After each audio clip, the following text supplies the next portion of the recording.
Hello, greetings to you all, and I'm so excited to meet you once again with the calculus tutorials. Right. So this is how the tutorials will be. So this week will be dedicated for calculus, and next week will also be dedicated for what? Applied electronics. Like I said in the previous video, I'm going to tutor you with two courses, that is applied electronics and calculus. Okay. So the first week will be for calculus, the following week applied electronics. Then it will be rotating in that manner till I'm done with all my lessons under the two courses. Are you okay? Yes. So please stay tuned.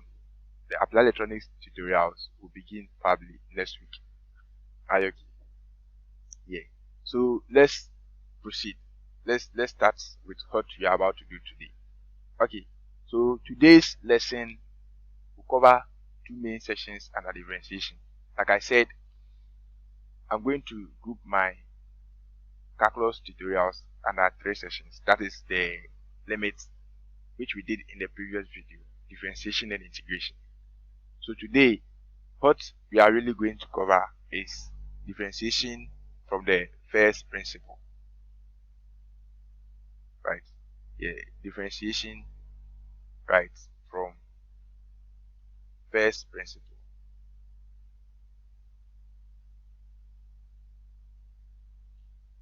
Principles. Then we will also talk about the special differentiation. Right? Special differentiation.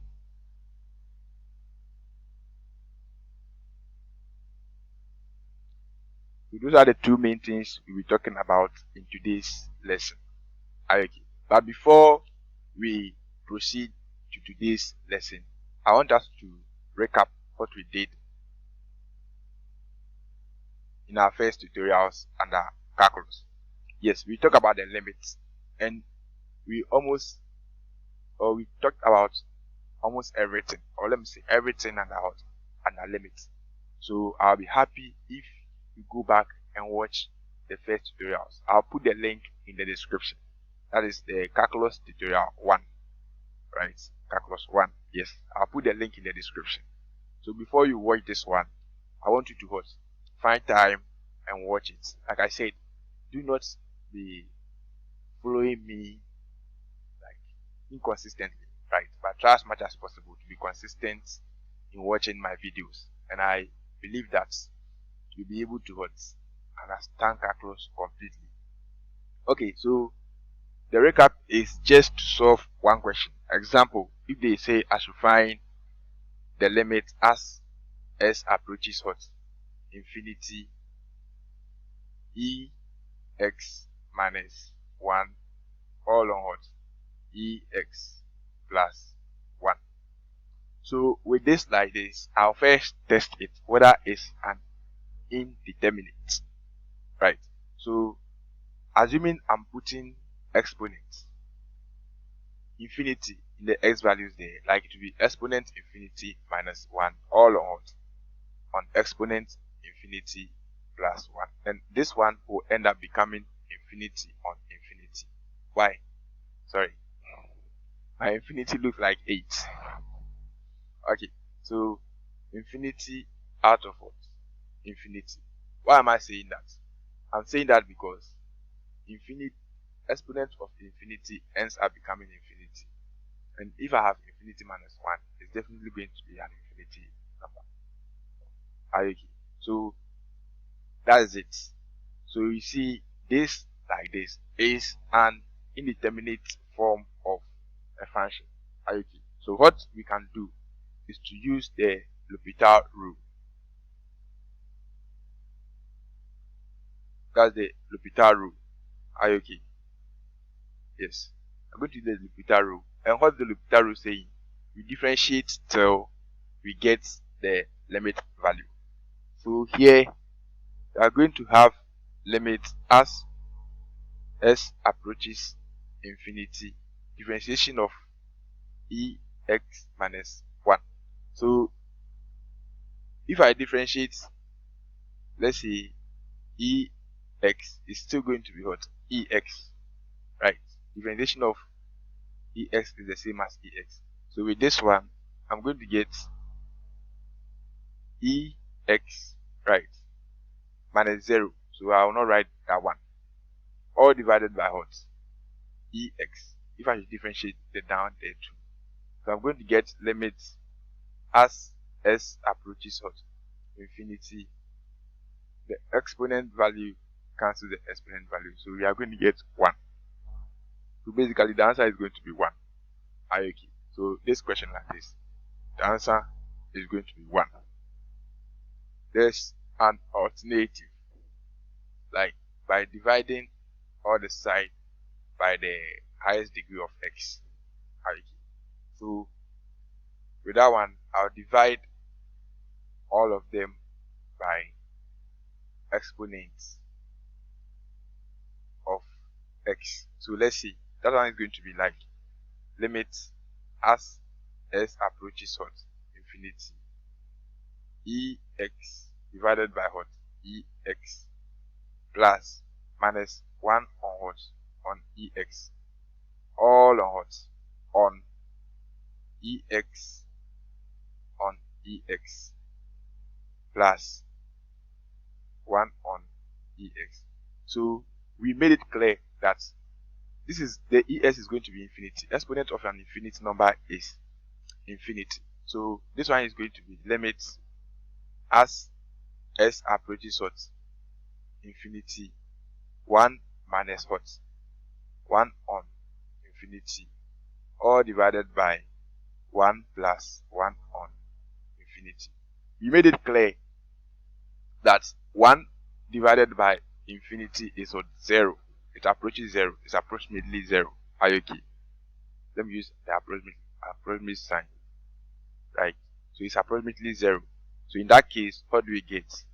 We are going to get 1 minus 0 all on what? 1 plus 0. And this ends up becoming 1. Are you okay? So you can use any of the approaches. Try as much as possible to go through the first tutorials, and I believe that you have confidence in solving limits. I've also put a link in the description which exposes you to numerous of questions, uncountable questions. So try to solve them and you'll be fine. But today, what we are going to talk about is, first of all, the differentiation from first principle. That's differentiation. Differentiation from first principles. Okay, so we are going to prove that. So let's prove it. Assuming I have, let's say, a curve on a graph. So let me first draw my graph. Right. And assuming I have a curve on the graph. So there's a curve. And let me call this curve, let's say, f of x. Okay. So I have a curve f of x. Then it means that, let me just assume a first point on the curve. Okay, let me assume a first point on the curve. Let's say I have f of x value here, and I have an x value at this point. You get it? For a small change in value, right? Let me just have a small increment in value. Let's say the value has been increased with a distance of, let's say, h. You get it? For a small increment, I will say that this point is going to be what? X plus h. Yes, I've increased it by a value h. So that side is going to be x plus h. Are you okay? And what to be the y value for that change? The y value for that change will definitely be what?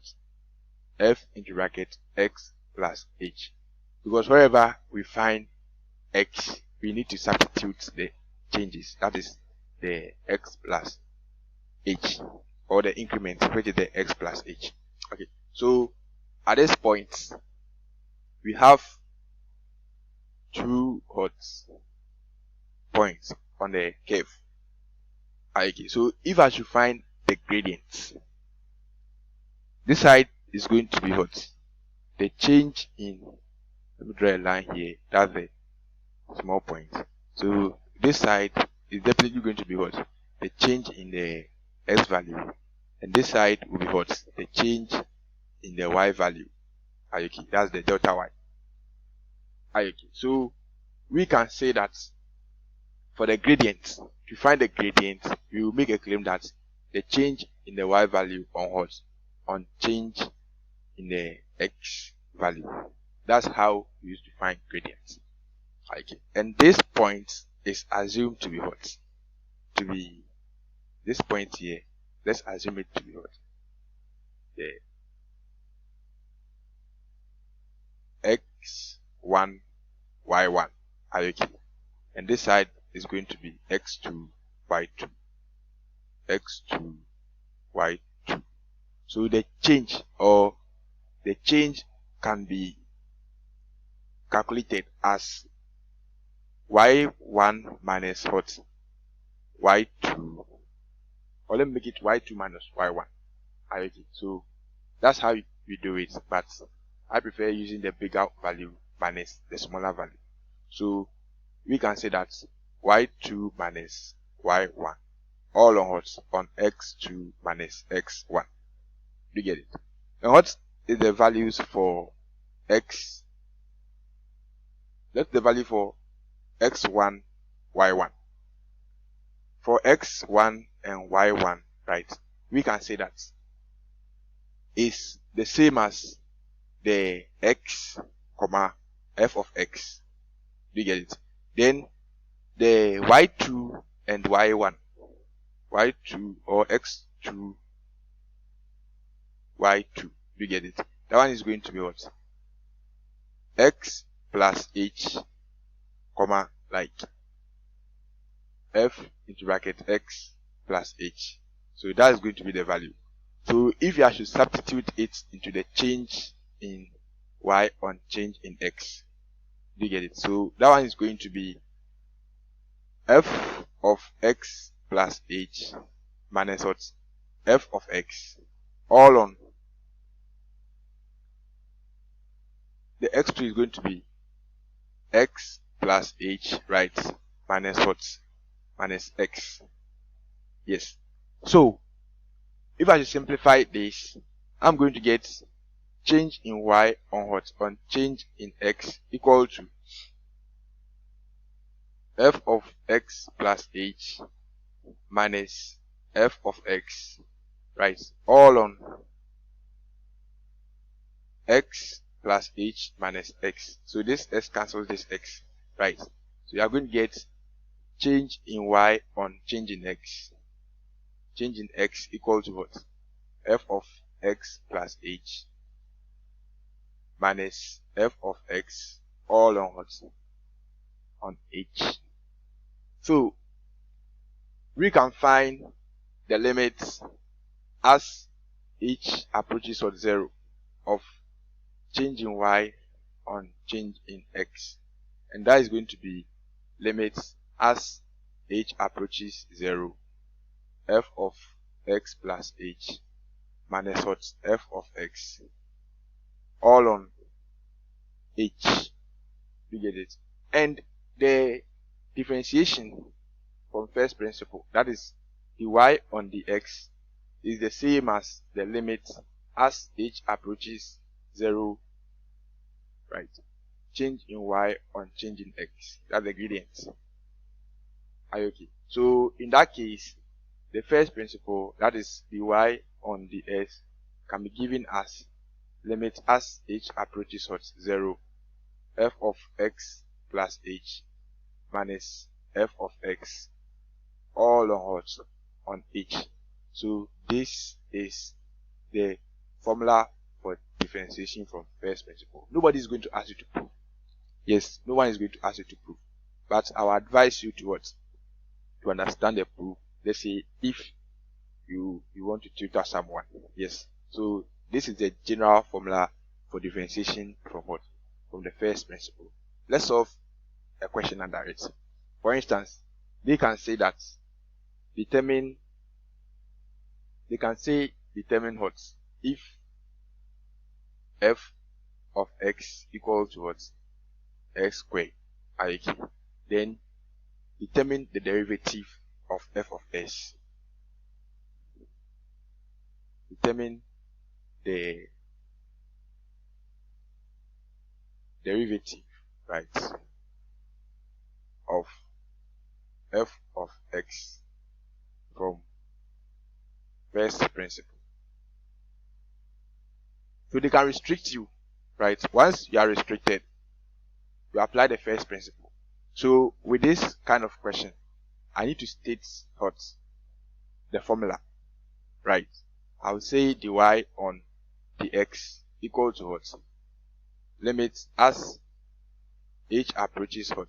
0, f of x plus h minus f of x all on what? On h. Do you get it? Yes. So that's it. So what is f of x? We know that f of x equals to what?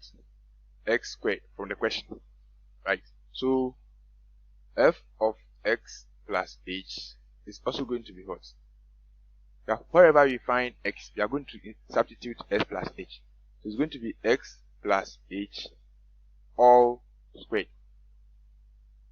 Are you okay? Yes. So if you should substitute it into equation 1, let's call it equation 1. So if you have to substitute this into equation 1, we are going to get dy on dx equals to what? Limit as h approaches what? 0, x plus h squared minus what? Minus x squared all on what? On h. Yes. So with this, we can expand the x plus h squared. We have limit as h approaches what? 0. If you should expand it, it's basically going to be x squared plus 2xh, right? Plus h squared. Again, I obtain it from the formula a plus b squared is equal to what? A squared plus 2ab plus b squared. So that is the general formula for the expansion. That's the reason why I didn't go through those mathematics, but I just expanded it using the simple shortcuts. Okay, so at the end, it's going to be x squared plus 2xh plus h squared minus what? X squared, all divided by h. Okay, so if you see clearly, this x squared can cancel this x squared because one is positive and the other one is negative. So at the end, I'm going to get dy on dx equals to what? Limit as h approaches what? 0, 2xh plus h squared on what? On h. I can factorize h out from the numerator. So I'm going to get limit as h approaches 0, h into brackets 2x plus what? Plus h. All on what? On h. So at this point, the h can cancel the h there, and we will get limits as h approaches what? 0, 2x plus h. So wherever you see h, you are going to insert 0. So at the end, you are going to get 2x plus 0, and that ends up becoming what? 2x. Do you get it? So dy on dx is basically 2x. That is differentiating from the first principle. Okay, before we move on to the special differentiation, I want us to solve another question with the first principle. So, what's going to be the next question? Right, I don't want to come out with any difficult question, but let me say, let's use f of x equals to, let me say, 3x squared plus 4x minus 1. Yeah, to differentiate with respect to the first principle. Okay, so solution. right? You are going to get the formula, that is dy on dx equals to what? Limits as h approaches what? H approaches 0, f of x plus h minus f of x all on what? On h. Yes, so that is the general formula. So let me call it as equation 1. Okay, what is f of x? F of x is basically 3x squared plus 4x minus 1. Okay. Then what about f of x plus h, right? And that one is going to be 3 into brackets x plus h all squared plus 4 into brackets x plus h minus 1. Let's simplify before we say this. So you're going to get 3 into brackets. This is going to be x squared plus 2xh plus h squared, right? Plus 4x plus expanding of this is 4x plus what? Plus 4h, right? Minus 1. Okay, so if you should expand the first term, you're going to get 3x squared plus 6xh, right? So 3x squared plus 3 times x squared is going to give us 3x squared. 3 times 2xh give us 6sh, right? Plus 3h squared. That's the expansion for the first one. Plus 4x plus 4h minus 1. I believe we can add certain things. Oh, yes, I think that's all. Okay, so we are going to insert f of x and f of x plus h into the formula. That's equation 1. So you are going to get limits or dy on dx equals to what? Limits as h approaches what? 0. What was f of x? We had 3x squared plus 6xh plus 3h squared plus 4x plus what? 4h minus 1. That's what we had for f of what? Of x plus h. Then what about f of x? Minus, into brackets, 3x squared plus what? 4x minus 1. Okay, all on what? On h. So you can do some expansion here and cancel out. Definitely there should be some values which should be cancelling out. So with that one, let me say limit as h approaches 0. Let's expand the second term. So you are going to get 3x squared plus 6sh plus what? 3h squared plus 4x plus 4h minus 1, right? Minus 3x squared minus 4x plus 1. If I should expand this term, we are going to get minus 3x squared minus 4x plus 1, right? All on what? On h. So if you do it very well, you will see that some numbers are cancelling out. We have negative 3x squared cancelling out positive 3x squared. Okay. Then we have negative 4x cancelling out positive 4x. Or again, and 1 cancelling out what? 1. So what do we have here? We are going to get limit as h approaches what? 0. Right? You'll be left with 6xh plus 3h squared plus what? Plus 4h. All on what? On h. You get it? So we factorize out the h value. We have limit as h approaches 0. H into brackets, we are going to get 6x plus 3h plus 4. All on what? On h. That is if you should factorize the h out. So at the end, the h cancels h. Then you have limit as h approaches 0, 6x plus 3h plus what? Plus 4. Do you get it? Yes. So now we can substitute what? The value of h in the expression. So I'm going to get 6x plus 3 into bracket 0 plus 4. And this ends up becoming 6x plus 4 plus 4, right?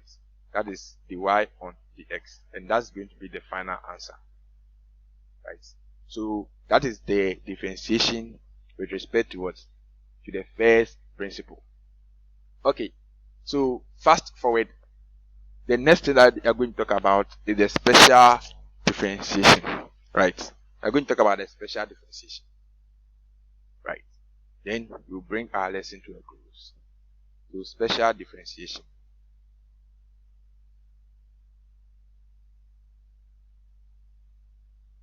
Yes. So with the special differentiation, that one is the easiest one. In general term, it's given as, if let's say I have a n x, right? And I want to differentiate. Oh, sorry. Let's say I have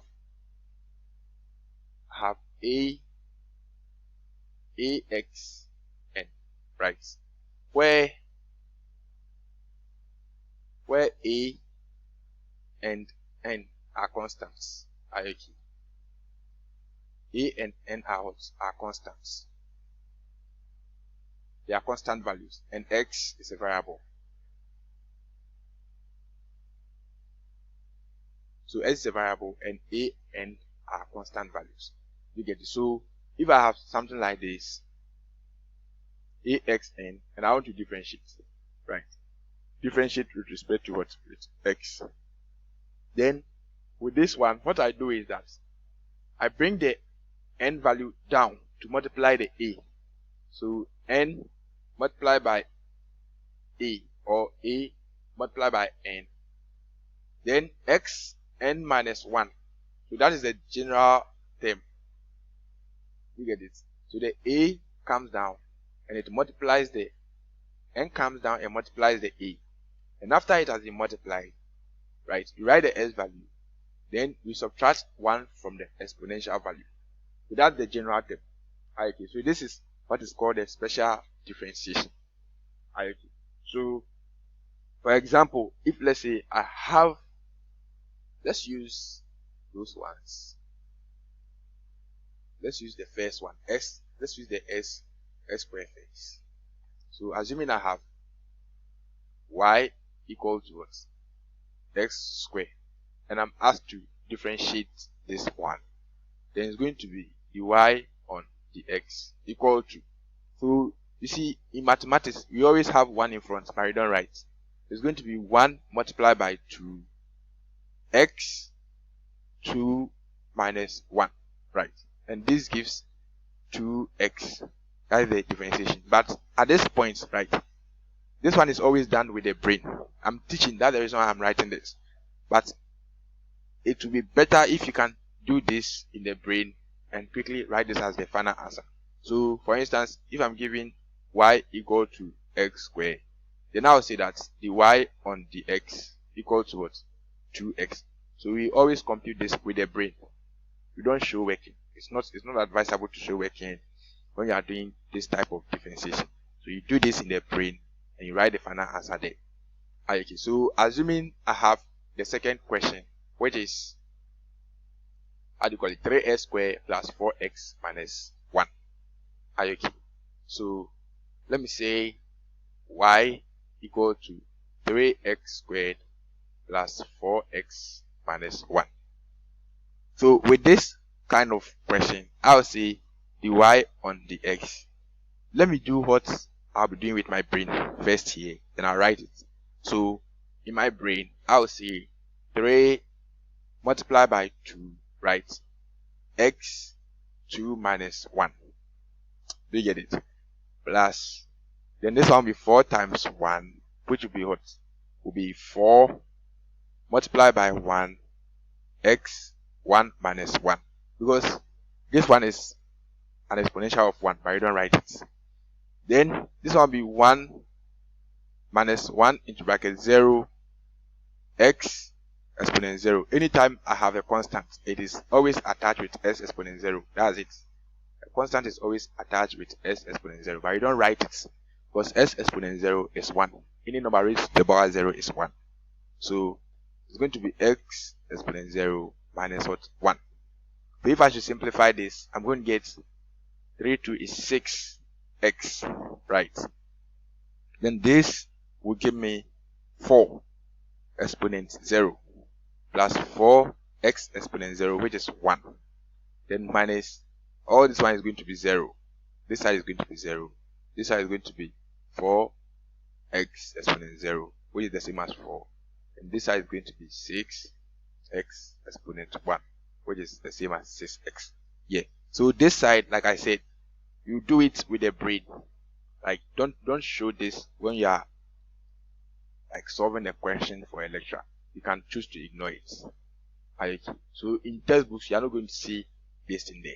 But this is the hidden secret, which was computed with a brain. So it's assumed that you should know it. So basically, dy over the x, or y, is finding the dy over the x of, let's say, y, will give you 6x plus 4. Are you okay? Yes. So that's the final answer.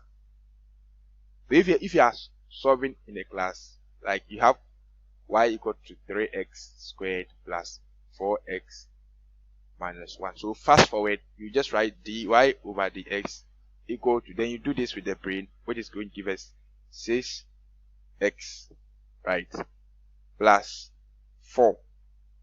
Okay, all this is done with the brain. So this is going to be the final answer. So don't write this, like I said. I'm just trying to expand it so that you get it clearly. Are you okay? Yes. So that's it. Let me talk about some special differentiation that you need to know. Please, at this point, to pick your book and let's talk about some special differentiations, like some special values. Are you okay? So let's talk about special values. For instance, if I have, let's say, axn, right?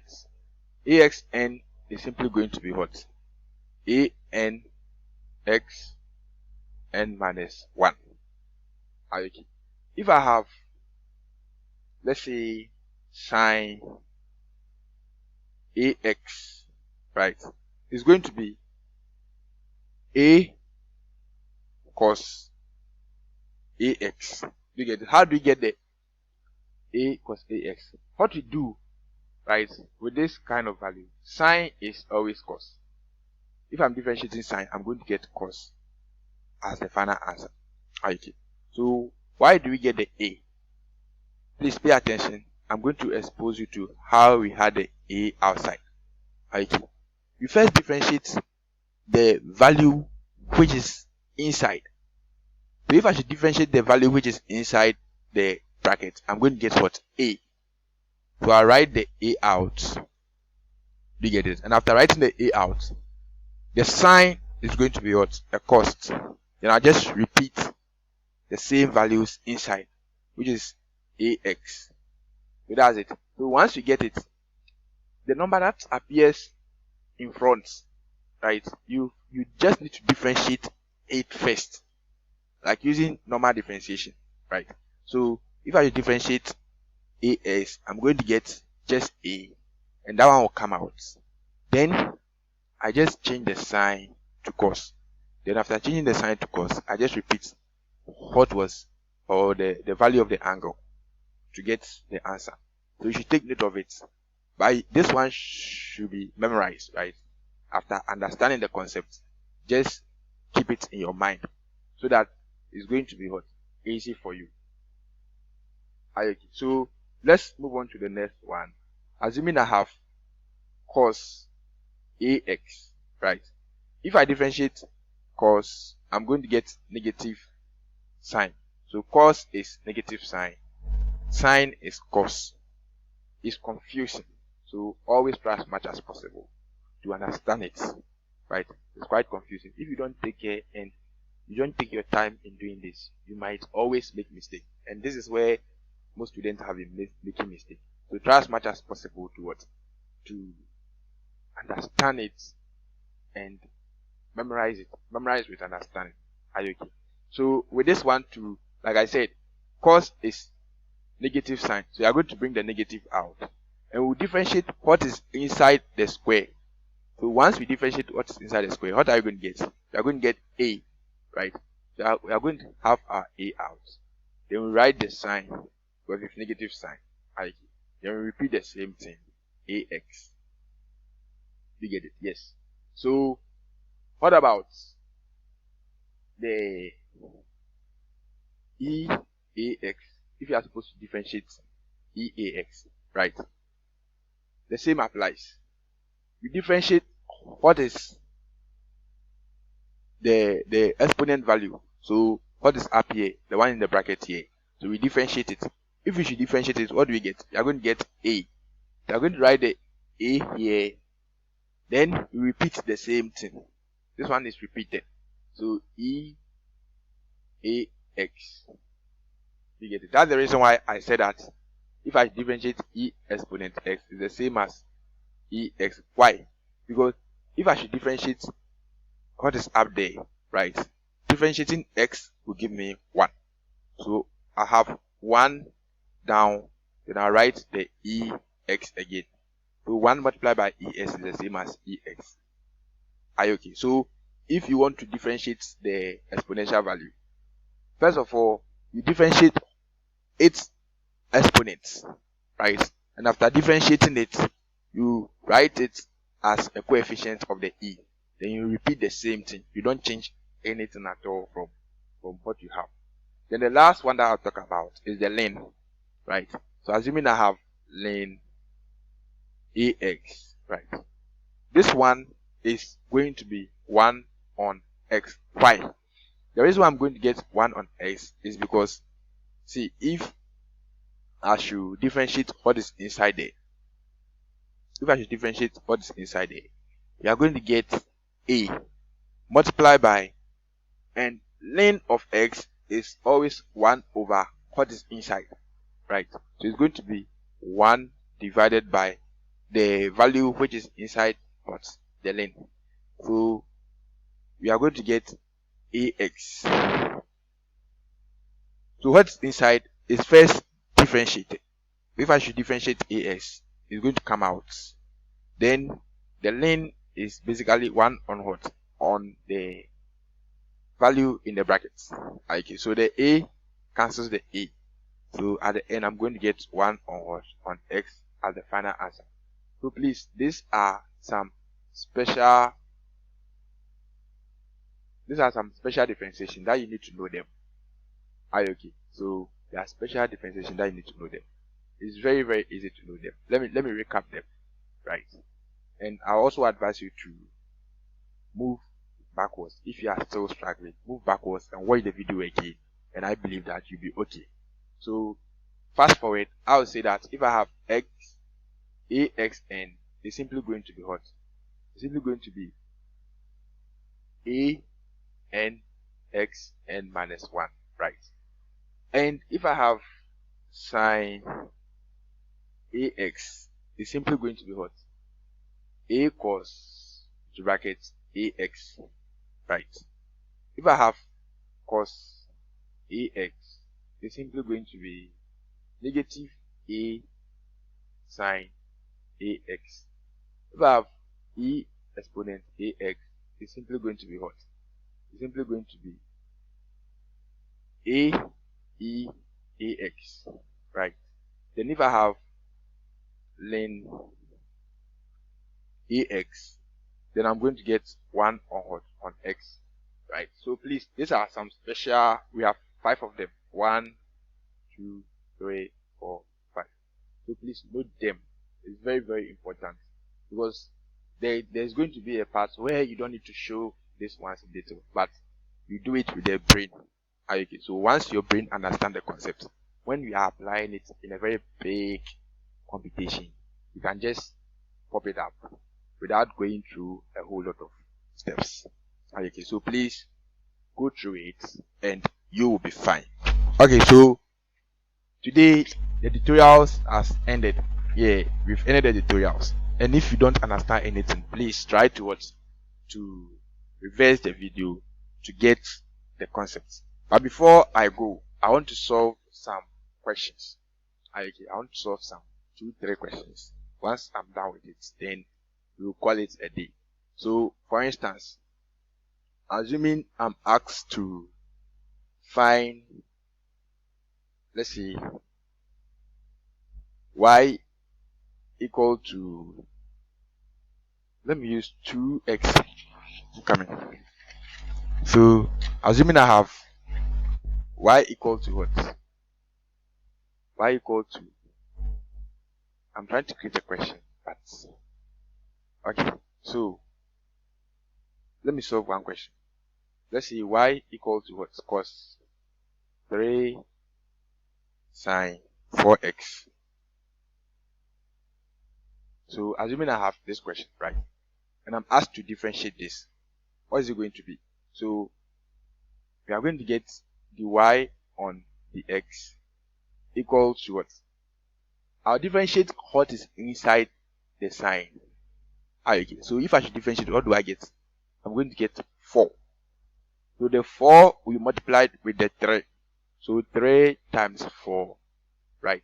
Then we'll have cos. Then we just repeat what is inside. You get it? So at the end, what do I get? I'm going to get, how do you call it? 12 cos 4x as the final answer. Okay. So this one is, like I said, is done in the brain. We don't show this. If we are computing, we don't show this. This is done in the brain. So if you are given the question, you just need to write the y on the x equal to, then you do it with the brain. 3 times 4 is going to be what? 12. So 12 sine what? Sine 4x. Assuming we have, someone will say, assuming we have 4x squared. Let's say I have y equal to 3 sine 4x squared. So like I said, you differentiate what is inside. Okay. So if I should differentiate what is inside here, I'm going to get 8x. Okay, I'm going to get 8x. So the 8x will be multiplied with the 3. So the y on the x will be equal to what? 3 multiplied by what?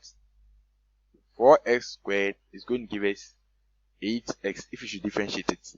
So 3 multiplied by 8x sine, no, this is cos, sorry.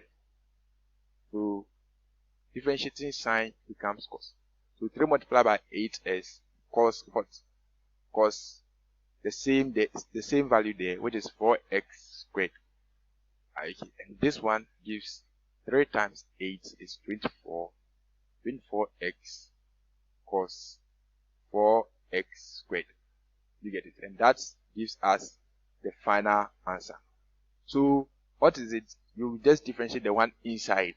And after differentiating it, the answer that you get, or the result, will multiply with anything that is found in front of the sign. Okay. Then the sign will be changed to cos. Let's solve another question. Assuming I have, let's say, y equals to what? 12 cos 4x, right? Sorry. So assuming I have y equal to what? I'm just repeating the same thing. Assuming I have y equal to 2 cos 3t. Yes. So something like this. So once I have something like this, I'm just going to say that the y on the x will be equal to what? We know that differentiating cos is negative sign. So let me put my negative first. Okay. Then if I should differentiate 3t, I'm going to get 3. So 3 times 2 will give us 6. So 6 cos 6 sine, sorry. So please things like this are quite confusing. So if you don't take your time in doing it, you end up getting it wrong. Okay, so that is the final answer. So if I have 2 cos 3t, then sign is always negative. Cos, if I'm differentiating cos, it's negative. And what is inside here, I'll differentiate it. If I should differentiate what is inside the bracket, I'm going to get what? 3. So I'll multiply it with the coefficient of cos, which will be 6. That's the reason why I had the 6 here. Then the sign of, then I'll repeat what's in the bracket again. Okay, so let's move on. Assuming I have y equals to ln, or let me say 6 ln what? Ln 2x, right? What do we have? Here, I differentiate what's inside. If I differentiate what's inside, what do I get? I'm going to get 2.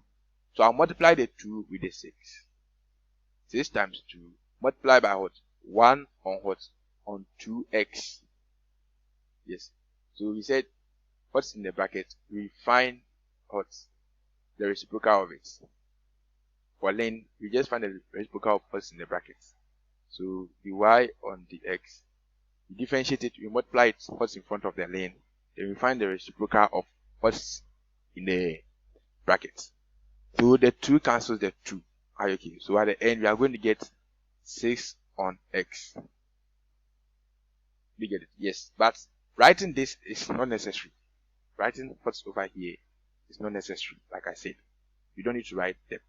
Because I'm teaching, that's the reason why I'm bringing it inside, so that you get the concept very well. So, if you are asked to differentiate this on the paper, try as much as possible. Sake of killing time, if you want to kill time.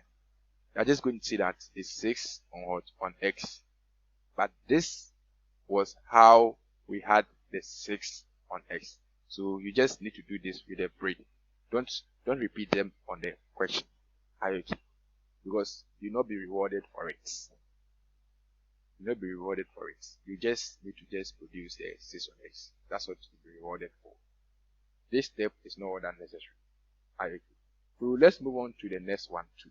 Assuming that I'm asked to differentiate, let's say, y equals to what? Y equals to 2 divided by what? E exponent 3 theta. Okay. So this time it's not dy dx, but rather dy d theta. So this one can be written as 2 e negative 3 theta.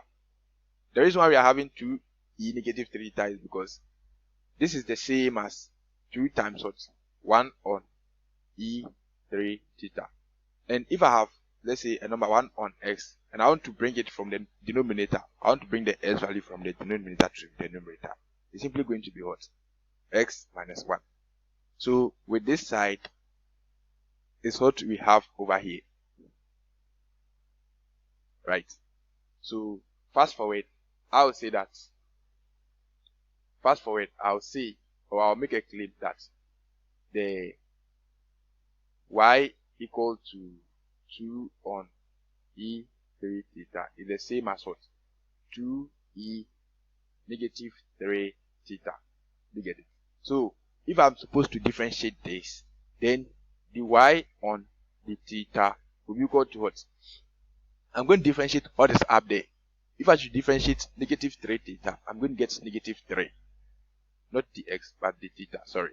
If I should differentiate negative 3 theta, right, I'm going to get negative 3. So I'm going to get 2 times what? Minus 3, right? Then I'll just repeat the same thing. E minus 3 theta. Which is going to give me negative 6 e minus 3 theta. But when you finish, you need to arrange it well. So this one becomes a denominator again. So you are going to get negative 6 all divided by what? E 3 theta. Okay, because this is the same as negative 6 times 1 on what? E 3 theta.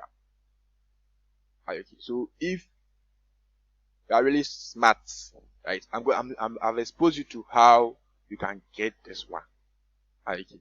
So if you are really smart, you can just do it straight away, because what we are looking for is the y on the x equals to the value here, this answer. So with that one, all what I've done over there can be done with the brain, right? And once you do it with the brain, you see it's denominator. So at the end, if it should go up, it's going to be negative. So negative 2 times negative 2 times 3 will give me negative 6. Then I just repeat the same thing there, E3 theta. But if you are struggling, you get this, go through the steps. I'm pleading with you. So you go through the steps and you'll be fine. I just want you to do it in a smart way, so that at the end you will not waste more time in solving it. Okay, so if you are still struggling, please reverse the video and you get the concept very well. Okay, so let's move on to the last question. That is the last question. Yes, I want to solve the last question, then we will move on. So assuming I have y equals to what? 5x squared plus 4x minus 1 on what? On 2x squared plus 1 on what? Roots x minus 3. Okay, this is quite a complicated question. So if I want to find the y on the x, right? First of all, let me do what's in my brain. I don't want to just write the answer, right? Let me just do it with the brain, and I'll expose what the brain is thinking of on the board. So you have y. I'll first break this down or simplify this by bringing all the denominators to the numerator side. So I have minus 1 on 2, right? If I should bring this one up, it's going to be x exponent minus 2. Okay. This side is the same as 1 on 2 times 1 on what? X squared. And if I have 1 on x squared, it's the same as what? X minus 2. So at the end, I'm going to get 1 on 2 times x minus 2. That's what I have here. Okay. So plus, this one is going to be, you know that if I have square root of x, it's the same as what? Half. X exponent half. Yes. So at this side, since this one is 1 on x exponent half, this side of the expression, or this step, is 1 on x exponent half, I will get s exponent minus what? Half. Okay. That's if I want to bring the numerator side. Then I'll get my minus 3. Do you get it? Yes. So at this point, if I want to find the y on the x, right, then it's going to be 5 times 2, which is 10x. Then 2 minus 1 is going to be 1, so it's 10x. Plus, this one to be 4, because if I differentiate 4x, it's just going to be 4. Then this one is going to be minus half multiplied by what's up there, which is minus 2, right? X minus 2 minus 1. So that is for this side, this step. Then plus, I'll bring my negative half down. Now get x minus half minus what? Minus 2 on 2, right? Normally, when I get something like this, I always want to find the equivalent fraction so that I'll not struggle. So 1 is the same as 2 on 2, 2 divided by 2. Then this is automatically 0. If I differentiate a constant, is 0. So at the end, what do I have? I'm going to get 10x plus 4 minus, or the negative, and this negative here is going to be plus, but the 2 cancels the 2. We are going to get x minus 3, right? Let's move on. Then we have the minus half, right? X, this is going to give us minus 3 on 2. Minus 3 on 2. If we simplify what's over here, we're going to get minus 3 on 2, because we have the like terms or the denominators are alike. So you just add the numerators. So at the end, I'm going to get, if I should continue simplify, I'm going to get 10x plus 4 plus 1 on s cubed, because this is exponent negative 3. So minus half times what? 1 on square root of x cubed. Right? Because when its exponent half is the same as square root. This side, let me say x minus 3 on 2 is the same as 1 over what? S exponent 3 on 2. So the 2 becomes a square root. Okay, that's the reason why we had this one. So in all, the y on the x equal to 10x plus 4 plus 1 on x cubed. You get it? Yes. Minus 1 on what? 2 roots x cubed. So that is the final answer. Final answer. Yes. So yeah, that's going to be the final answer. So please recap again. Recap. If let's say you are struggling with anything, watch the video again. Watch it again. You have time during this vacation. Try to watch it, and you understand it very well. I'll try to send some questions. Okay, I've already given you some books. John Bed. You have a lot of questions in John Bed. So use the John Bed. Then solve more questions there. Solve more questions under the John Bed. I will communicate with you the page in the group. I will send you the page that you should solve questions on. So try as much as possible to solve questions under John Bed, and you'll be fine. I wish you all the best. And please, if you find the video exciting, subscribe to my channel. Right. This time I don't want the situation whereby some people will just download and do not subscribe. Right. Subscribe to the channel. Our target is to hit about 1,000 subscribers this semester. So subscribe to the channel and share with your friends too. Okay. I wish you all the best, and I'll see you in the other video. Okay. Bye.